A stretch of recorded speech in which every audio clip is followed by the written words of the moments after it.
Live from downtown Detroit, Local 4 News at 5 starts now. We begin tonight with a split decision coming from the judge in the case of James Crumbley.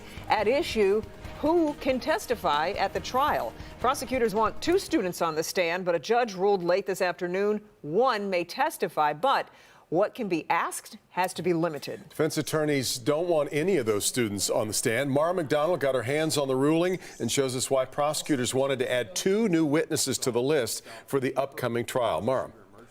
Devin, here is that judge's order, and when you leaf through this thing, it becomes pretty clear that the judge is trying to come up with a compromise here, one that I'm betting neither the prosecution or defense is going to be necessarily thrilled with. Let me show you. Prosecutors wanted to add 2 students who were shot that terrible day at Oxford High School by James Crumbley's son. Crumbley, like his wife, who has already been convicted, is being charged with 4 counts of involuntary manslaughter in this case.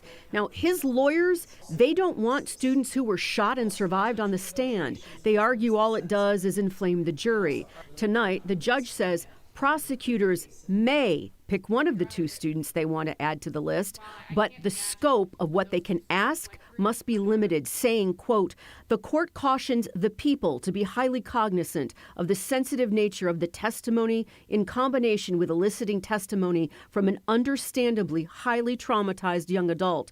The court will prohibit witness testimony detailing personal pain and suffering, emotional trauma, and/or ongoing medical treatment issues." Remember, James Crumbley's trial is set to start early next week. We are downtown. I'm Mara McDonald, Local 4. All right, Mara, and we are going to be streaming every minute of that trial live on Local 4 Plus. You can scan the QR code on the lower left portion of your screen. That'll take you to the Local 4 Plus page, and there you can find instructions on how to download Local 4 Plus on your TV. You can also bookmark that page to watch right from your phone. Our other top story here at 5, a report just released by Detroit's Inspector General says the Detroit Board of Police Commissioners dismissed hundreds of complaints from citizens without ever investigating them. It also lists a host of recommendations for the board moving forward. So let's bring in Victor Williams to kind of help explain what happened and what's being done to make sure this doesn't happen again. Victor. Yeah, Devin and Kimberly, you know, this investigation took about a year to do. About a year ago, we were telling you guys about some of the allegations about the misuse of payroll funds. Well, it turns out there was no evidence of that, but they did find something else. We got 2 commissioners on this board that's present that committed misconduct. Commissioner Banks, let's maintain this time for public comment, and you can make that remark during new business. The Office of the Inspector General seized over 2,600 files from the Office of the Chief Investigator after hearing hundreds of citizen complaint reports were closed without the proper documentation. Chief Investigator Jerome Warfield on the matter. When we look at the complaints that came in last year, it was a year unlike no other. We had 1,742 complaints. The investigation revealed that over 400 charter violations were found in the process. As a result, the Office of the Inspector General is recommending revising the bylaws of the Board of Police Commissioners and the Office of the Chief Investigator, along with additional training for both. The review also goes on to say that multiple people allegedly abused their position while performing duties, including former interim secretary to the Board of Police Commissioners, Melody White, Commissioner Willie Bell, along with former commissioners Jim Holley, Brian Ferguson, and Annie Holt. The Office of the Chief Investigator and Board of Police Commissioners partly responded with a 7-step plan called the Timeliness Initiative Program to start tackling backlogged complaints. Either way, one former police commissioner had a mouthful to say. Read your city charter, read your bylaws, change your bylaws if necessary, amend them, okay? You can't operate under a culture. And the next Board of Commissioners meeting is going to be on March the 2nd. In the meantime, the Inspector General, Ellen Ha, sent us the following statement, which reads, quote, "It is disappointing that the OIG is making many of the same recommendations we have previously made in the past years based on prior investigations.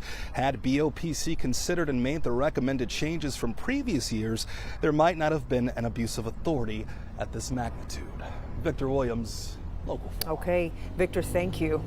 Well, after historic corruption, the United Auto Workers swept out much of its old leadership last year with its first ever regular election. Yet the new leadership finds itself disciplining one of its own after allegations of misconduct. Business Editor Rod Maloney live tonight. Rod, the new leadership ran on a pledge that it was going to change the culture inside the union. And some on the board would tell you that's exactly what they're doing. But here is a quick look at how the UAW operates. The president, Shawn Fain, and then the secretary-treasurer are sort of co-equal in a way. They sit side by side on the leadership board. But it's Margaret Mock, who is the secretary-treasurer, in charge of the finances, but she also has other responsibilities. And then there's the vice president. There are the vice presidents for the groups, General Motors, Ford, and Stellantis. And Margaret Mock, as the secretary-treasurer, has lost a lot of the things that she was responsible for now. I think that we need to respect our retirees a little bit more than what they're doing. UAW Secretary-Treasurer Margaret Mock spoke with Local 4 last October, just before the stand-up strike, and at that time, she had a lot of responsibility. All union finances, the women's department, and the technical office and professional department, covering UAW membership not working on the auto assembly line. And we've confirmed that management issues characterized as misconduct, but not corruption, led to her discipline here. According to activist group Unite All Workers for Democracy, who actually backed Mock for election last year, she withheld approval of routine expenditures in exchange for international executive board votes, refused to approve routine strike supply purchases, and improperly denied staff reimbursement requests. The UAW Board of Directors voted 11-3 this week to strip her assigned portfolio, the women's department and the technical office and professional department, handing it off to other staff. In a statement, the UAWD claiming, quote, Secretary-Treasurer Mock's abuses of authority have directly undermined militant forward-looking initiatives that the UAW membership voted for, end quote. But clearly they have reason to be concerned and to take steps. Wayne State University business professor Dr. Marek Masters calls the situation yet another UAW black eye. And obviously this is the kind of situation that the new UAW doesn't want in its face as it's trying to organize workers among the 13 non-union companies. Now, I just got off the phone with Margaret Mock about an hour ago, and she sent me a statement, and this is what she had to say, quote, it saddens me that many do not understand my responsibilities, while it saddens me even further that I get criticized, attacked, and retaliated against because I insist on the policies that are in place being adhered to. I will not waver in enforcing financial policies intended to protect our members' sacred dues dollars. Back to you. Now, Rob, the UAW still has a federal monitor watching all this. What do we know about where this stands with him?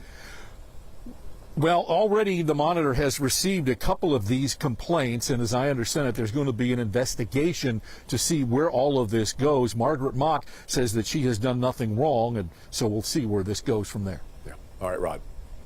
Other news today, officials in Gaza say at least 104 people have been killed as aid trucks were entering Gaza City. Those officials claim Israeli soldiers opened fire on a crowd as they tried to get food from those trucks to open fire. Megan Woods is live on this story. This is prompting a lot of reaction around the world and, of course, here at home. Megan.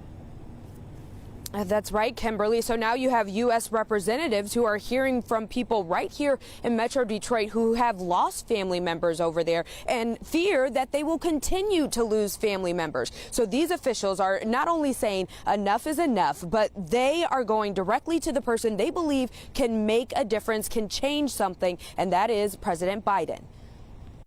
Probably not by Monday, but I'm hopeful. President Biden today saying he's negotiating a ceasefire in Gaza and that Israeli forces recently opening fire on people while they were waiting for food adds urgency, but admits it also complicates negotiations. Meanwhile, in Washington, D.C., using starvation as a weapon of war is undeniable a war crime. United States representatives like Rashida Tlaib, who represents District 12 in Michigan, and Debbie Dingell, who represents Michigan's 6th District, says a temporary ceasefire is not enough. 53% of our residents in Michigan support a ceasefire. 74% of them are Michigan Democrats, and 64% of them are independents. I have family in my district that has lost 40 members of their family, grandparents, aunts and uncles and cousins.